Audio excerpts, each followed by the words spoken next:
off with a question about the book, Right. Death of a King.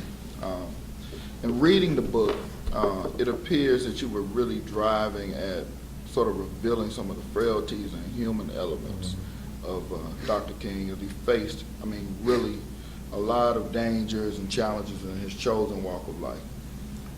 Why, in your opinion, was it important that the world get that view of Dr. King's life, and sort of what are the major things about his life that you took away from writing the book? So the short answer is I think that Dr. King has been so sanitized and so sterilized that the truth about him eventually is going to be irrecoverable if we don't start now trying to write a narrative that is a bit different than the stale narrative we've been given of him as just a dreamer.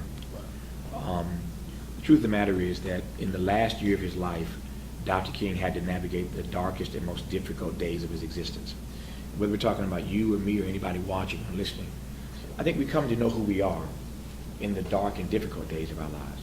As we say, when everything is good, it's all good, right? Right. But in the dark and difficult moments, we come to know who we really are. And King is no different. So if you think you know Dr. King and you don't know the journey he walked in the last year of his life, then you really don't know him. Wow. Because April 4, 1967, he's in New York and gives a speech called Beyond Vietnam, where he calls America the greatest purveyor of violence in the world today. Now, King has a Nobel Peace Prize, but this is still the 60s. This is still America, and you got a black man telling white folk, telling America, you, America, are the greatest purveyor of violence in the world. That did not sit well with a whole lot of people. He went on in that speech to talk about what he called the triple threat of racism, poverty, and militarism. Racism, poverty, and militarism. The next day, for giving that speech, which was the most controversial talk of his life, obviously, April 4, 67, the next day, everything and everybody turned on him. There is no such thing as an overnight success, but it can work the other way. No doubt. You can go from being a success to being persona non grata overnight. You don't believe me? Ask Ray Rice. One day you're on top, the next day you persona non grata. That happened to Dr. King. He gives this speech, and the next day everybody turns on him. And he has to navigate from April 4, 67 to literally 1 year to the day later, April 4, 68, here in Memphis, he's shot dead.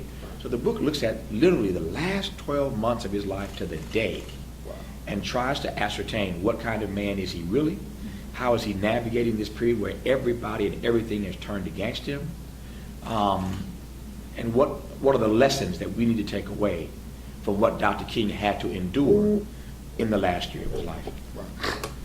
Wow. And getting into it, that really, I think that's what really makes the book so intriguing, is that there is some real deep lessons in looking at that particular concentrated period of his life. And I know that our viewers and readers are going to take away some phenomenal lessons, particularly here in Memphis. Sure, absolutely. So I want to transition a little bit, and then we're going to get back to the book. But this really hit me, because when you and Dr. West came to Memphis, you guys took a tour around the country. Y'all focused on the issue of poverty. Of course, Memphis was one of those stops. I happened to be there over at St. Andrews, when you were here. I think the thing that I've gotten from people in this community and other friends around the country is, what were your findings? What were what was the outcome of that tour? And what are the follow-ups? What are the next steps? So that tour turned into a number of things, not the least of which was a book called The Rich and the Rest of Us, a poverty manifesto. So Doc and I took all the lessons that we had learned from the tour, the takeaways from that tour, and put them in a book called The Rich and the Rest of Us. In that book, we lay out 10 things. We start out with a history of poverty in this country, because our history of poverty in this country has ebbed and flowed. By ebbed and flowed, I mean our commitment to the issue of eradicating poverty has ebbed and flowed. Sadly, the last president we had that made the issue of poverty a major priority was Lyndon Johnson during the 60s, late 60s, when he declared a war on poverty. So back to Dr. King. Dr. King was with Johnson when he called for a war on poverty. He split with Johnson when Johnson went from a war on poverty to a war in Vietnam. And King's argument is that war is the enemy of the poor. And the resources that you're wasting over there ought to be spent on eradicating poverty here. And the bombs that you're dropping in Vietnam are really landing in the ghettos and barrios of America's cities. So King was making this connection between poverty and militarism, all right? So that when we went on this tour, we wanted to listen and to learn. And we took all that information from our poverty tour, trying in our small way to continue the work that Dr. King had already started, 50 years ago. And in this book, The Rich and the Rest of Us, there are 10 things that we believe that can be done to eradicate poverty in this country. So the book starts out with a history of poverty, but we have these 10 suggestions in this manifesto. One is to put women and children first. Women and children are falling faster into poverty in this country than anybody else. For women and children specifically, there's a highway into poverty, but not even a sidewalk out of poverty. So how do we prioritize public policies that impact, first and foremost, women and children? Number two, in no particular order, you can't address poverty in this country without addressing the prison-industrial complex. Sure. And we talk about the prison-industrial complex. You can't address poverty, number three, without jobs with a living wage. And we have not worked hard enough, with all due respect to the president, we have not worked hard enough on trying to raise the minimum wage to a living wage. He campaigned on that the first time around, but not really aggressive enough in trying to get a minimum wage increase passed through Congress. So that's just three things. Right. We laid out this manifesto of 10 things that can be done. So to answer your question, the takeaway was the book that we put out that had ideas for how to eradicate poverty. All of that, number two, was filmed for television. Right. And PBS ran a week-long special, 5 nights on PBS, about the poverty tour, et cetera, et cetera, et cetera. And so the work continues because my foundation, the Tavis Smiley Foundation, recently announced a $3 million 4-year campaign called Ending Poverty, America's Silent Spaces, to continue traveling the country and doing this work under the aegis of my foundation. So Dr. West and I started that work on poverty with that particular, we did 2 or 3 tours actually, but now we're continuing that through this new program called Ending Poverty, where we're really trying to do a number of things, not the least of which is to call for a presidential debate in 2016, exclusively on the issue of poverty. That's never happened before. Right. Never in my lifetime a debate just on the issue of poverty. Right. And so we're calling for that and trying to drive that issue to get people's attention on how we get the 2 finalists for the White House in 2016 to have a debate that focuses just on that issue. So the work of the poverty campaign continues in this country, and sadly, 50 years after Dr. King talked about racism and poverty and militarism, poverty now is as worse in some parts of America as it's ever been. So the work continues. Right. Awesome. And that leads me to the next question, which is interesting. You've been not so quiet at times in your criticism of President Obama. And your perspective, with just 2 years left in his presidency, what can African Americans reasonably expect to achieve in that period of time in both practical and policy, from both the practical and the policy perspective? And what is the path by which we realize those achievements? It's a brilliant question, number one. I'm not saying this to you, I'm saying this to Black America writ large. Right. It's a brilliant question, but the question is too late in the game, number two. And number three, to more expressly answer your question, what can we expect? Not much. Unless we are willing to make some demands. And part of my critique of our community for these last 6 years of the Obama presidency, pardon my English, we ain't made no demands. The Bible that I read says you have not because you ask not. You have to make demands. The other communities have made demands. Even those demands haven't been met. The Hispanic community is livid with President Obama right now because he's been putting off real meaningful immigration reform and what he can do as president. He put it off after the election again. He's not going to deal with it until after November. So they're upset with him for legitimate reasons about why he hasn't advanced their issue. But they've been raising that and beating the drum about that since he first got in. Sure. So back to King. If King were here today, he'd have a critique of this president. He would have campaigned for him. He would have voted for him. And then he would have been his critic on the issue of what? Racism, poverty, and militarism. He would have dealt with him on that. Yeah. And so King and Obama would have been doing a really interesting dance. So again, you can't expect anything if you're not going to make any demands. And the truth of the matter is that Black people have been this president's most loyal constituency, and everybody knows that. But when Obama is out of office, here's the hard part, and every time I say it, people, they can't handle it. They don't want to hear it. It's a bitter and hard pill to swallow. And some folks think I'm hating on the president for just putting out what the facts are. But the truth is this: when he is out of office, the data is going to indicate that black people lost ground in every single leading economic category. Go to the Kirwan Institute at The Ohio State University. Go to the Pew Research Center. The data is already indicating that during the Obama era, we have lost ground as a people in every economic category. Now, I understand that a lot of Negroes ain't ready to have that conversation now, because they can't have that conversation now. But when he's out of office, we're going to have to come to Jesus meeting in black America. Right. And we're going to have to ask ourselves whether or not the price of the ticket was too high, Right. whether or not we got a bunch of symbolism but not enough substance. And how are we going to approach this the next time around when a black man says or a black woman says she wants to be president? Are we going to be quiet again? Are we not going to make demands? Dr. King said, speaking of the Vietnam War, why he came out again, he said that sometimes silence is betrayal. And in this instance with Barack Obama, I believe that our silence is a betrayal of our own interest. To our own, there you go, to our own interest, and to the best of the black prophetic tradition, which is what? Speaking truth to power, even folk don't want to hear it. So you got Negro leaders now, black leaders now, running, I ain't gonna call no names, you know what we're talking about. These Negroes run into the White House, and then they run out pushing the Obama talking points, rather than going in and challenging the president to do more, in love and with respect. So I have a very simple formulation when it comes to President Obama or any president. I respect the president.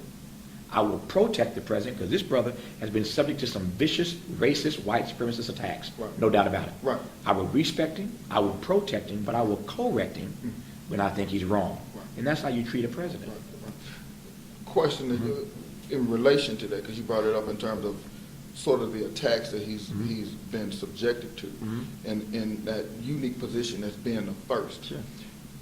Do you believe that the environment in which he had to attempt to be president created a barrier by which he was in a worse position to do for Black America than another president? It's a good question. 3 quick answers. Number one, first, let me just answer your question expressly. Yes, those headwinds and that obstructionism did not make his job any easier. Number one. Number two, having said that, you still have to lead your life and live your life and lead your country, I think, by a certain set of immutable principles. Sure. Everything cannot be up to compromise. Everything can't be poll tested or market driven. Right. Everything can't be negotiable and up to debate. Right. You have to live your life and govern by a certain set of immutable principles. And his principles at too often have been too fluid for me. I can see that. It's too fluid. And the third thing is, and this is just hardcore crass politics. It took him 6 years, almost 7 years to figure this out. But Mr. President, they hate you. They don't like you. What's funny about that is Negroes saw that and figured that out before he did. Right. You follow me? No, day one. Hello. Right. President Obama has been such a consensus builder his whole life, and part of it is being half black and half white and trying to get along with everybody. I get all that, and I'm all for love and kumbaya, we shall overcome, and let's come together and build consensus. Okay, fine. But you're president now. This is your president now. And they told you on day one that they're not, this is number one mission. Mitch McConnell said it. You remember this. My number one mission is to make sure he fails and that he gets defeated. Right. They told that Negro that on day one. Day one. And for whatever reason, the president took a long time accepting that or understanding that. So now into the second term, on some issues he's gotten a bit more bold, and he's doing what he can through executive order. But they've been hating you since day one. Did it take you this long to figure that out? So my point is that yes, there have been headwinds, yes, there have been obstructionism, but if you'd figured out earlier on that they were going to do everything they could to stop you, then your strategy should have changed. In other words, you brought the wrong set of tools to fix this problem. Right. Kept playing checkers while they were playing chess. Hello. Yeah, gotcha. Well, I want to transition a little bit more. Sure. Because we only got a few more minutes. Yeah. You're Dancing with the Stars now. Yeah. Tell us about that experience. How far do you see yourself going? Do you see yourself more like Jerry Rice or more like Master P? Definitely not Master P. Don't want to do that. I got to a point in my life that I thought I would try something I never tried before.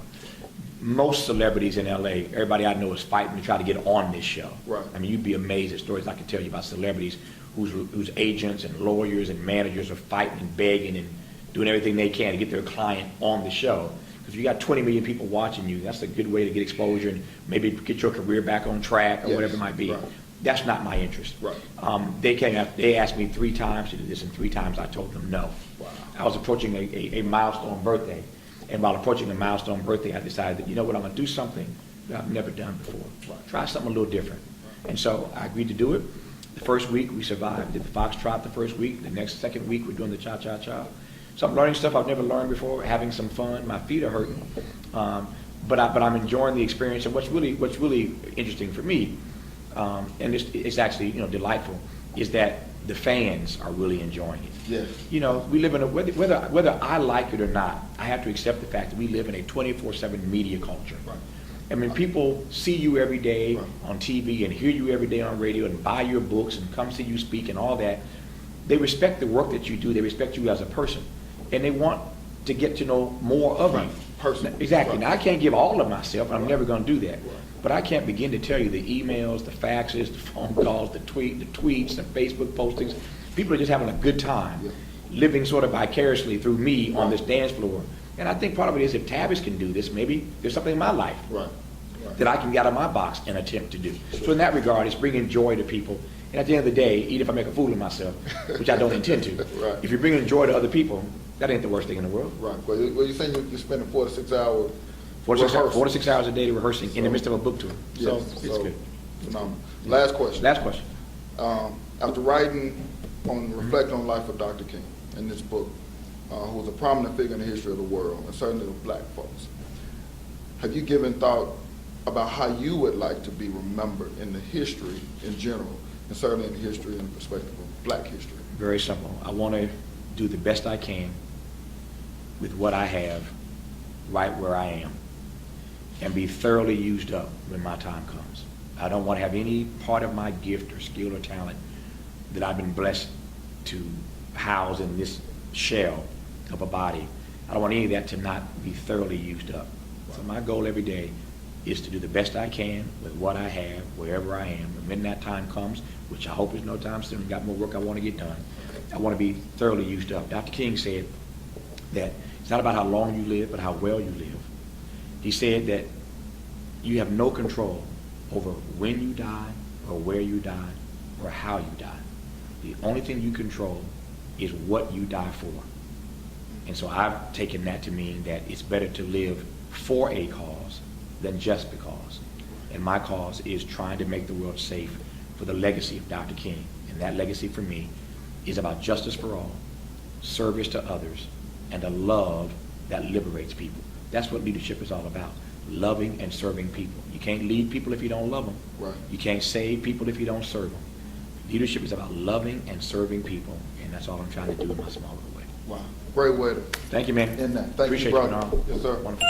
Yeah.